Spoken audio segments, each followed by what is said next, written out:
คือว่ามือนี้มือสังกปีมือนี้มันสอบอุปกรณ์มันงามทำทั้งหลายต้องรวมคิดรวมใจกันสร้างนางวัฒนดี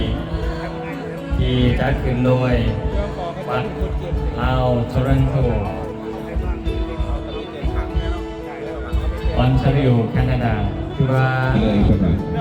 บุญวันนี้ก็คือว่าเป็นวันที่สี่มงคลคนละอากาศก็อำนวยความสะดวกให้กับเทวดาก็เห็นใจคนละงานบุญงานกุศลในบ่ปางบ่อในเทวดาใจว่าดีบรรดาลทั้งฝนทั้งลมเนาะแต่ว่าวัดลาวโตของเราก็ถือว่าเป็นบุญกุศลที่เทวดาและดิพาการเป็นใจเนาะเอาเก็บได้เด้อเครื่อง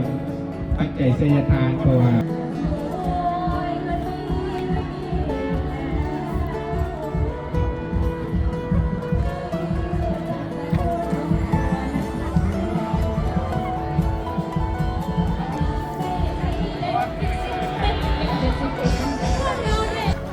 ซื้อลากซีนอยู่ในถั่วแรงหมดทีเนี่ย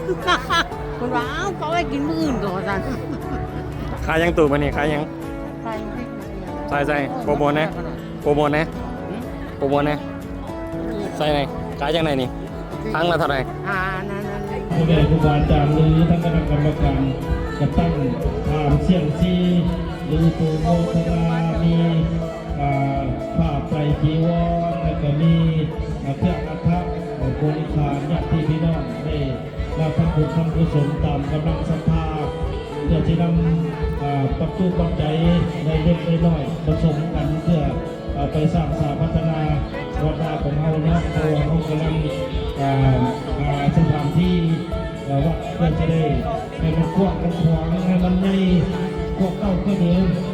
บางทีเวลาเรามีบุญมีงานเราจะสะดวกสบายเนาะค่อยคิดค่อยหาไปเรื่อยๆน้อยแต่ละปีไปนี่แหละที่ญาติพี่น้องเอาเห็นเนาะเราก็จะได้ใจจะได้สถานที่ที่เหมาะสมเพื่อให้ความสะดวกแก่ญาติพี่น้องครับทุกที่มาทำบุญทำกุศลสะดวกสบายแต่ว่าจำเป็นนอกจากที่เขากับผู้มีกำลังปัจจัยเพียงพอที่จะไปซื้อไม่หรือไปเพื่อนก็เลยจะได้อาศัยญาติพี่น้องถ้าพวกเราเก็บเล็กแต่ส่วนน้อยไปเรื่อยๆเนาะ5 โมงจะได้จบพิธีหรือว่าเขาก็จะได้อำลาพระจากออกผลญาณโยมไปสู่สถานที่ปฏิบัติธรรม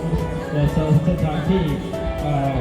วัดมาแล้วมาเข้าเสาอาจารย์ลุย